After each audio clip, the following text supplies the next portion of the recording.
성부와 성자와 성령의 이름으로 아멘. 오늘은 다니엘서 5장을 들려드리도록 하겠습니다.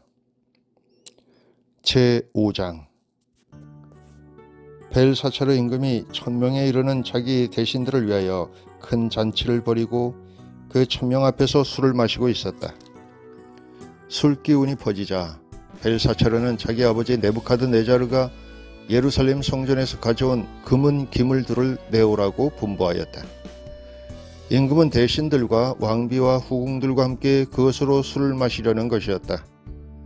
예루살렘에 있던 성전 곧 하느님의 집에서 가져온 금 기물들을 내오자 임금은 대신들과 왕비와 후궁들과 함께 그것으로 술을 마셨다. 그렇게 술을 마시면서 금과 은, 청동과 쇠, 나무와 돌로 된 신들을 찬양하였다. 그런데 갑자기 사람 손가락이 나타나더니 촛대 앞 왕궁 석고벽에 글을 쓰기 시작하였다. 임금은 글자를 쓰는 손을 보고 있었다. 그러다가 임금은 얼굴빛이 달라졌다. 떠오르는 생각들이 그를 놀라게 한 것이다. 허리에 뼈마디들이 풀리고 무릎이 서로 부딪혔다. 임금은 큰 소리로 주술사들과 점성가들과 점술사들을 데려오라고 외쳤다. 임금은 또 바빌론의 현인들에게 말하였다. 누구든지 저 글자를 읽고 그 뜻을 밝혀주는 사람은 자주색 옷을 입히고 금 목걸이를 목에 걸어주고 이 나라에서 셋째가는 통치자로 삼겠다. 그리하여 임금의 현인들이 모두 들어왔지만 그 글자를 읽지도 못하고 임금님에게 그 뜻을 설명하지도 못하였다. 벨사차르 임금은 크게 놀라며 얼굴빛이 달라지고 대신들은 혼란에 빠졌다. 그때 왕후가 임금과 대신들이 하는 말을 전해 듣고 연회장으로 가서 말하였다. 임금님, 만수무강하시기를 빕니다. 임금님께서는 이런저런 생각으로 놀라시거나 얼굴빛이 달라지실 까닭이 없습니다. 임금님의 나라에는 거룩하신 신들의 영을 지닌 사람이 하나 있습니다. 임금님의 아버지 시대에 그는 형안과 통찰력과 신들의 지혜 같은 지혜를 지닌 사람으로 드러났습니다. 그래야 임금님의 아버지 네부카드네자르 임금님께서는 그 사람을 요술사들과 주술사들과 점성가들과 점술사들의 우두머리로 세우셨습니다. 임금님의 아버지께서 그렇게 하셨습니다. 네부카드네자르 임금님께서 벨트사차르라는 이름을 지어주신 그 다니엘이 빼어난 정신과 지식과 통찰력을 지녀 꿈을 해석하고 수수께끼를 풀며 어려운 문제들을 풀어내는 사람으로 드러났기 때문입니다. 이제 다니엘을 부르십시오. 그가 저 글자의 뜻을 밝혀줄 것입니다.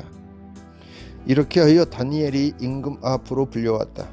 임금이 다니엘에게 물었다. 그대가 바로 나의 보안께서 유다에서 데려온 유배자들 가운데 하나인 다니엘인가? 나는 그대가 신들의 영을 지녔을 뿐더러 형안과 통찰력과 빼어난 지혜를 지닌 사람으로 드러났다는 말을 들었다.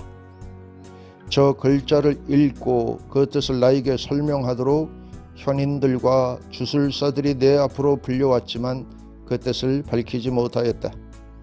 또 나는 그대가 뜻풀이를 잘하고 어려운 문제들을 풀어낼 수 있다는 말을 들었다. 이제 그대가 저 글자를 읽고 그 뜻을 나에게 설명해 줄 수 있다면 그대에게 자주색 옷을 입히고 금 목걸이를 목에 걸어주고 이 나라에서 셋째가는 통치자로 삼겠다. 그러자 다니엘이 임금에게 대답하였다. 임금님의 선물을 거두어 주시고 임금님의 상도 다른 이에게나 내리십시오. 그래도 저는 저 글자를 임금님께 읽어드리고 그 뜻을 설명해 드리겠습니다. 임금님, 가장 높으신 하느님께서는 임금님의 아버지 네부카드네자르님께 왕권과 위력과 영광과 영화를 베푸셨습니다. 하느님께서 그분께 베푸신 그 위력 때문에 민족들과 나라들, 언어가 다른 사람들이 모두 그분 앞에서 떨며 무서워하였습니다. 네부카드네자르님께서는 원하시는 대로 사람을 죽이기도 하시고 원하시는 대로 사람을 살리기도 하셨으며 원하시는 대로 사람을 높이기도 하시고 원하시는 대로 사람을 낮추기도 하셨습니다. 그러나 마음이 우쭐해지고 정신이 완고해져 오만하게 행동하시다가 왕자에서 내몰리시고 영광도 빼앗기셨습니다. 사람들에게서 쫓겨나시어 마음이 짐승처럼 되셨고 들나귀들과 함께 사시면서 소처럼 풀을 드셨으며 몸은 하늘에서 내리는 이슬에 젖으셨습니다. 그러다가 마침내 가장 높으신 하느님께서 인간들의 나라를 다스리시고 당신께서 원하시는 일을 그 나라 위에 세우신다는 것을 깨달으셨습니다. 그런데 이제 그분의 아드님이신 벨사차르니 임금님께서는 그 모든 것을 다 아시면서도 마음을 겸손하게 낮추지 않으셨습니다. 오히려 하늘의 주님을 거슬러 자신을 들어 높이셨습니다. 주님의 집에 있던 기물들을 임금님 앞으로 가져오게 하시어 대신들과 왕비와 후궁들과 함께 그곳으로 술을 드셨습니다. 그리고 은과 금, 청동과 쇠, 나무와 돌로 된 신들, 보이지도 못하고 듣지도 못하며 알지도 못하는 신들을 찬양하였습니다. 그러면서 임금님의 목숨을 손에 잡고 계시며 임금님의 모든 길을 쥐고 계신 하느님을 찬송하지 않으셨습니다. 그리하여 하느님께서 손을 보내시어서 저 글자를 쓰게 하신 것입니다. 그렇게 쓰여진 글자는 문해문해 특혜 그리고 파르신입니다. 그 뜻은 이렇습니다. 문해는 하느님께서 임금님 나라의 날수를 헤아리시어 이 나라를 끝내셨다는 뜻입니다. 특혜는 임금님을 저울에 달아보니 무게가 모자랐다는 뜻입니다. 프레스는 임금님의 나라가 둘로 갈라져서 메디아인들과 페르시아인들에게 주어졌다는 뜻입니다.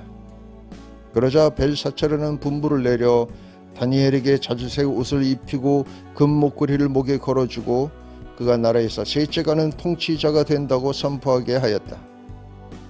바로 그날 밤에 칼데아 임금 벨사차르가 살해되었다. 성부와 성자와 성령의 이름으로 아멘.